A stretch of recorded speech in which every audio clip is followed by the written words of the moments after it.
Hello and welcome to this studio session of Sagarmanthan, the Great Oceans Dialogue, which is titled Where Land Meets Sea, the Future of Port Cities. Across the world, coastal cities or places where land meets sea are also the places which are full of economic ambitions and which also have corresponding environmental risks. This convergence of global trade, urbanization, port expansion, and of course climate change along the shorelines raises a very fundamental challenge. Can port cities expand and cities thrive without compromising the people and the planet? To discuss this question, we have two very eminent speakers representing diverse expertise and experience from Russia and Vietnam. I'm delighted to have first Dr. Quang Nguyen Ba, the Director of Scientific Research Institute of Sea and Islands in Vietnam, a leading voice on maritime and coastal management and the blue economy. And joining him is Dr. Victoria Komich, who is the Vice Dean at the Faculty of Urban and Regional Development at the HSE University, Russia, whose work focuses on urban regeneration and sustainable planning across Russia's vast coastal regions. Welcome and thank you both for this studio session. Dr. Quang, will start with you. Like Vietnam's coastal cities like Hai Phong, Da Nang, and so many others are rapidly modernizing their ports while also expanding urban infrastructure. So how is Vietnam trying to balance this economic growth and the boom as it visualizes in the blue economy, along with coastal resilience and most importantly livability? Because whatever is done, the benefits that are reaped from this development must be people-centered. Yes. Over to you. As you may know that right now, Vietnam is one of the most vulnerable country in the world affected by climate change.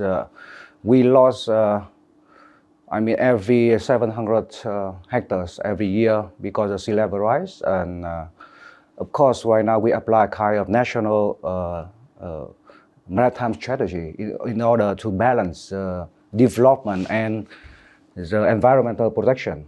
And of course, the city, like you mentioned, like Hai Phong City, we consider as the experiment for us to test the religions of the common community, and also try to balance the economy and environmental protections.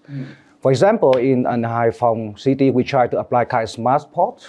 We try to apply kind of clean energy like ammonia and methanol for the ports operations. We also apply kind of AIs, try to limit the time for the vessels.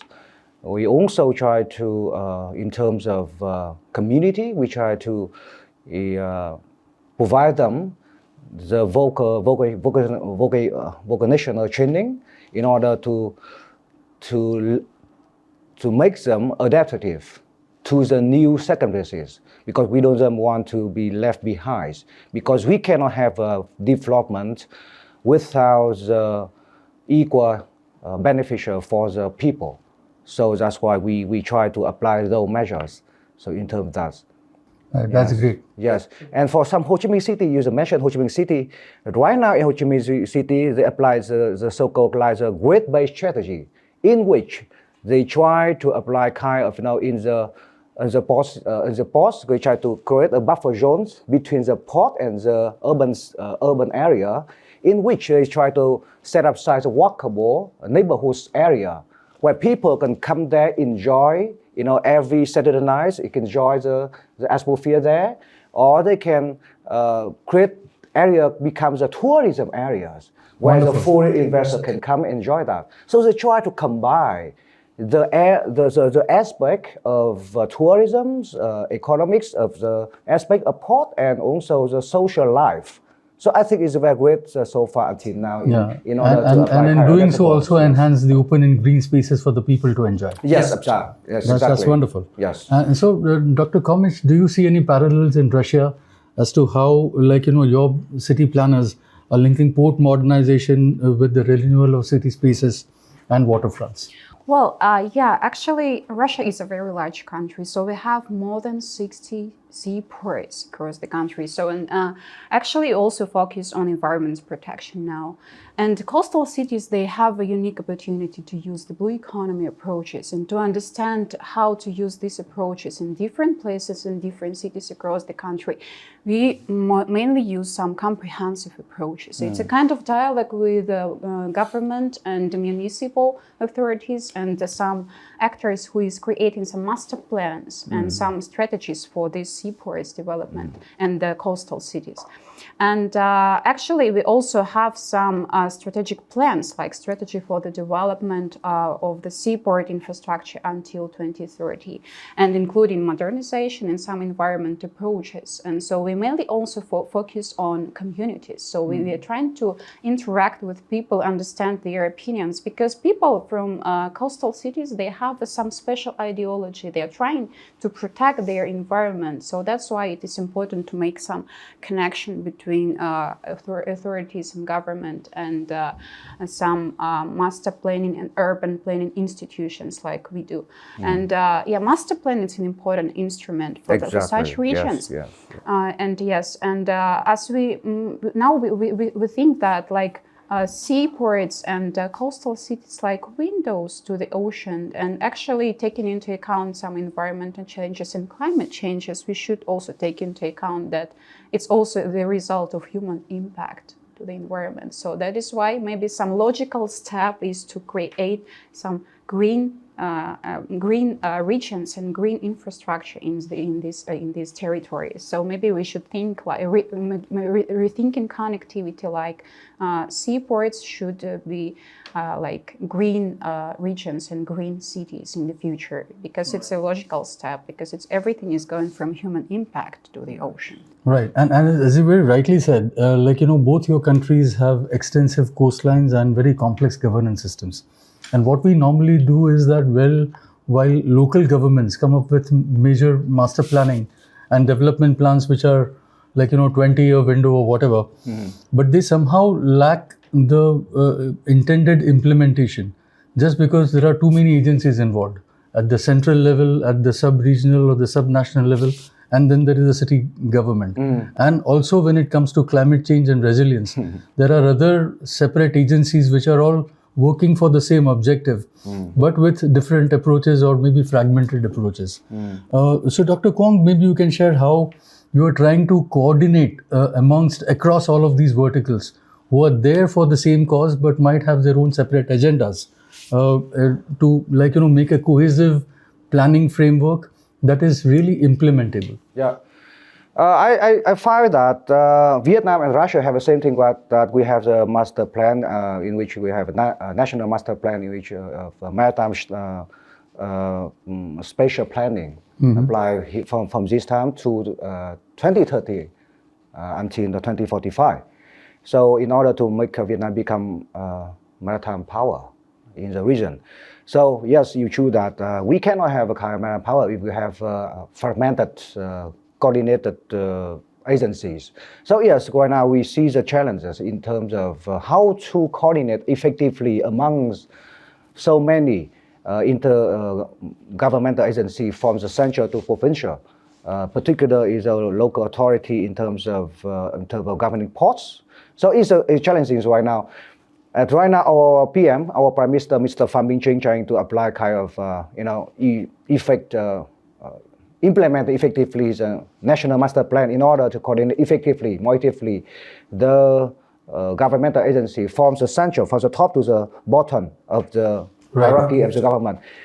But sometimes, we have a saying that top hot but bottom cold, It means that the center is very active, but the bottom is kind of cold, So we try to make sure that from the thread, from the bottom to the top, and from the top to the bottom, you have an equal of willingness to participate in the national master plan. And the measure right now is the government is to apply the administrative punishment, which means that right now our Prime Minister is very, very effective in terms that if the leader of the province do not reach the deadline or do not follow the measures directed by the PM, he will face the punishment. Oh, all right. Okay. Yes, and if he can So do it's that, not just a law, but a law with penal yes, ramifications. it's not penal, it's an administrative order. Oh, wow. Which means that if you do not satisfy your duty, you can face a problem. You can face a punishment from the PM for the high risk. It's no choice. So we apply that's that. amazing. Yes. That's amazing. Second thing, right now we try to apply a kind of PPP, public-private partnership, which means that we try to involve the more private sector into the governing. Absolutely. Yes, the ports and the coastal area, in which we try to create a project. Some area like Móng Cái, in the north of Vietnam, Vân Đồn port in the south of Vietnam. Have that, we try to create a partnership like this. We try to create projects to attract investment from private sector. Yes. We want them to involve because we believe that they can bring the facilities and the operational and mainstream operational to the projects. That's what we are doing Thank right you now. so much. Yes. And Dr. Komish, how do you see this thing happening in Russia? How do you synergize the various authorities and the agencies involved for the resilient cities, port cities primarily? Well, actually, it's also going like from joint working groups, like government and also PPP. We can identify like private, Yes. public, and people. Yeah. Yeah. So we need to add one more P to the PPP. Yeah, maybe it's. Wonderful. That's the missing element. Yeah, it's normally. an ambitious purpose, but Correct. it's going like this. Like when we are doing some master plans, we are trying to focus on sociological, economical, and all aspects of the city. Like we consider the city like an independent system from one point of view, and then some control from government and support from government also is helping to implement our ideas. And of course, we should interact with the society, so with communities in these territories. And the federal legislation provides a mechanism for monitoring these activities, and the municipal authorities monitor and coordinate, and maybe they take some compliance from communities. Absolutely. So this kind of mechanism of interaction is. But are there any examples that you both can provide on how community engagement happens when you are talking about port regeneration, urban coastal cities development? Because I think what is, in spite of all the master planning and the PPP arrangement, normally the economics of an infrastructure or a project might override some of the local concerns of the people. So what is there maybe or what is needed rather, not just in Vietnam and in Russia, but globally, to ensure that people become part of the entire process? So your thoughts? Yes, So please. Thank you. Yes, please. We need to provide some opportunities for these communities to be involved to this process. It's a kind of ideology for them. Yes. So they need to be sure, they need to feel that they are in this process. Yes. Not like outside, but inside.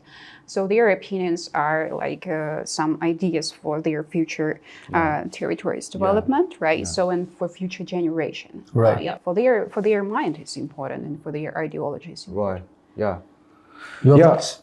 I think we cannot have a development without the people beneficial from that process, because if we follow that direction, we do not have development. We only have displacement.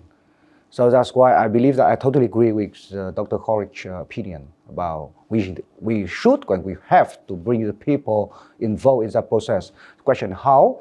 In Vietnam, we try to, like I said earlier, in terms of try to make them have more skill, upper skills, in order to adapt effectively to the new circumstances. We try to bring them some AI knowledge regarding that, some aspect of advanced technologies, in terms of skills adaptable in terms of port management. Because right now, in some area like this, we try to harmonize the benefits between the people living there and also the enterprises working in the area. So that's why we need to make sure that they have a full understanding and full knowledge of the law and regulation, and also how Absolutely. to live in harmony with the emphasize over there. And you know that right now, in one of the most important thing we should notice that right now our fishermen and in the coastal area are also facing the threat from the north. I mean, I should say frankly that is from China, because in some for example, in Da Nang province, where the fishermen over there, they every day they have to come to overseas to fish there, but they always face a threat Right. of arrest from the north, from China. So that's why we have to teach them not only AI, but also a full understanding of the threat and also the rules and the measure to protect themselves in Right. order to face that threat. So Right. different from Russia, because I believe that fishermen from Russia is not face the same threat. Right. But then, smaller going countries. beyond the geopolitical threats involved, of course. Yes. That's going to be there. We also have it in India, Sri Lanka, the fishermen issue. India, Pakistan, a very major fishermen issue of the Gujarat coastline. Yes. So I think leaving that aside, we can talk about climate resilience. And I think that is one security cover that we all need, Yeah. irrespective of who's there in our neighborhood. Yeah. And therefore, coastal infrastructure or urban development around the coasts must be designed now to withstand storms, tsunamis, extreme flooding, and sea level rise. Yes. So, Dr. Kwong, in Vietnam in particular, it's the whole country as such is vulnerable to these hazards. Yeah. And so, what innovations, be it scientific, engineering, or nature-based solutions, are you seeing in port city development in Vietnam? Yes, for example, we try to create some mangrove restoration in order to make them become the national buffer zone in order to respond to the sea level rise. We also try to build up some green zones at a national base to respond to the natural disaster. Right now, for example, this year we are facing one of the most serious storms in the summer times. Yes. Is a problem for Vietnam. So right now we're trying to apply kind of not concrete walls like traditional way, but we try to apply the natural based solution to respond effectively to the disaster.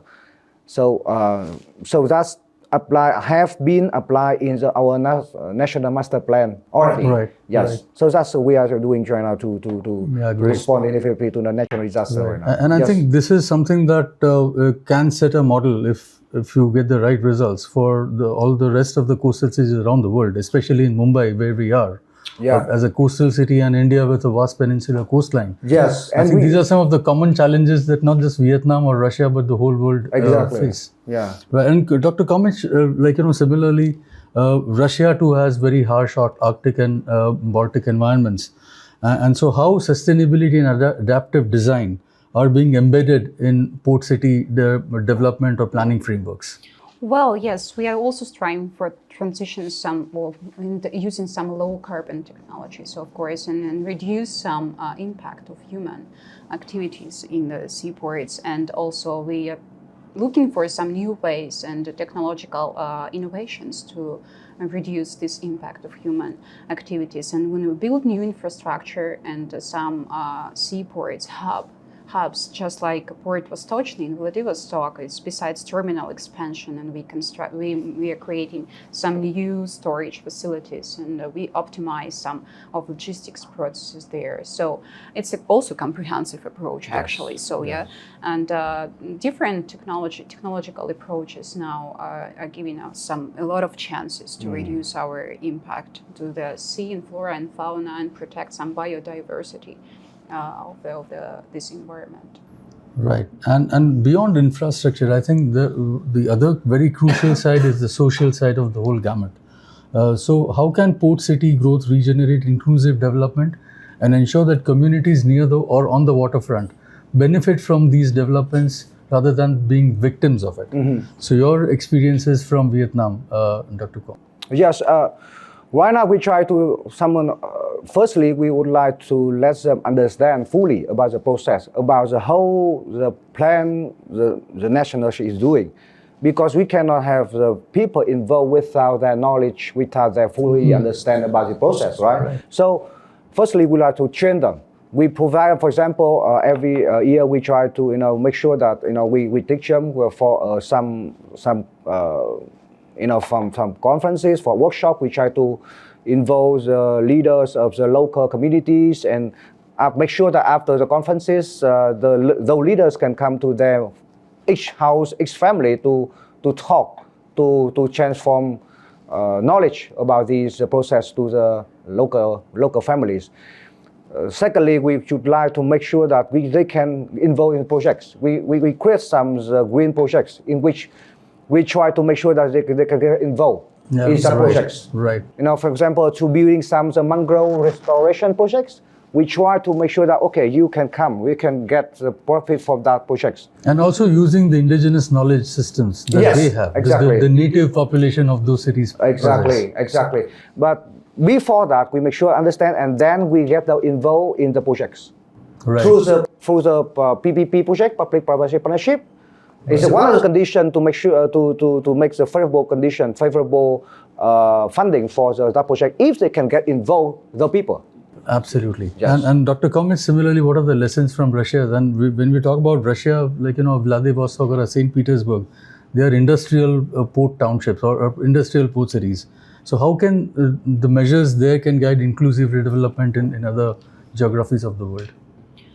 Well, so as you said now, also like we are trying to involve people, but it's important to take into account they need to be like workers. So we should give some give some employment opportunities to them, and also some like we are talking about new infrastructure in modernization, but it requires new engineers and new experts in this field. And also, in addition to direct employment in the ports, some additional and related industries are developing, like tourism, recreation territories, and also some small businesses. They also can open some shops and stores and some tourism parks there. So it's a very comprehensive also approach to involve people to this development. So and different directions, right? So ecology, economy, sociology, and a lot. So maybe from our experience, so many cities also can learn this approach. And also we should develop some R&D centers maybe, and make some dialogue between scientific, academic, and industrial community. Exactly. I just give you a small example about this. Just add some point about this. Dr. Horace must say, in Vietnam right now we try, for example, in tourism. Yes. We try to make sure that every family near the coastline, they want to get involved in such sectors. They can make sure their home, the house becomes the stay for the foreign tourists. The homestays. Yes. So, exactly. So they come to Vietnam and enjoy the traditional sightseeing of the coastal people there, and also they can make sure that. They can make sure that the foreigners can understand, the full knowledge of the traditional life, and the people get money about that. Right. So it's a kind of combinations between social and tourism. So I think you need to really encourage and incentivize people from adapting adopting these things. Yes.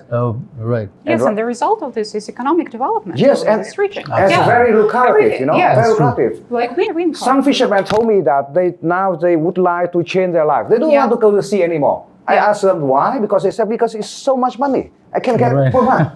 And come to the sea, it's so threatened, so dangerous. Because they said if you come to the north, you can face. But that is also the problem for the government in control the management, because we consider that each fisherman in the sea is a landmark of the sovereignty.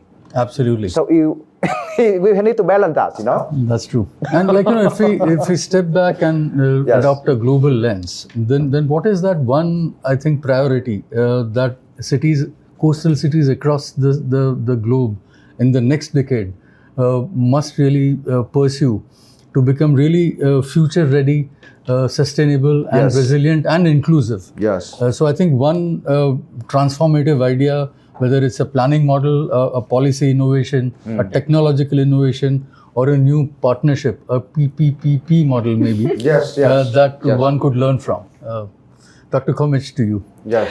That one transformative idea. Yes. So integrated approach. including digital modernization and eco-friendly technologies and some efficient management systems from government and municipal authorities, and also interaction with the communities. So its comprehensive approach can give us a lot of good results. Great. Dr. Kwong? Yes, I believe that right now we try to apply the new technology in terms of managing the post cities, coastal area, in order to make sure that they can operate greenly.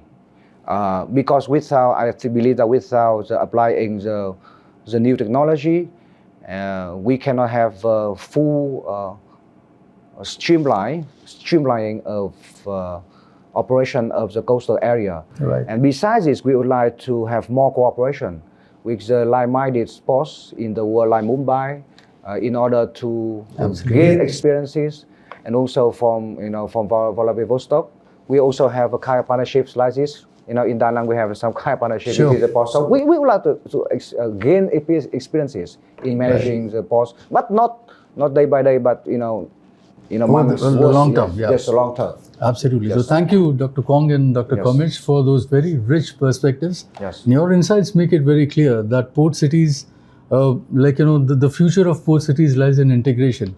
It could be between the land and the sea, the industry and community, and growth and sustainability. Yes. And I think if we can get it right, then as we expand our maritime frontiers, cities along the coast can not just be gateways for trade and prosperity, but also models of inclusive and sustainable growth. Yes. So thank you both for joining us, and thank you everyone for tuning into this edition of the studio session of Sagarmanthan, the Great Oceans Dialogue.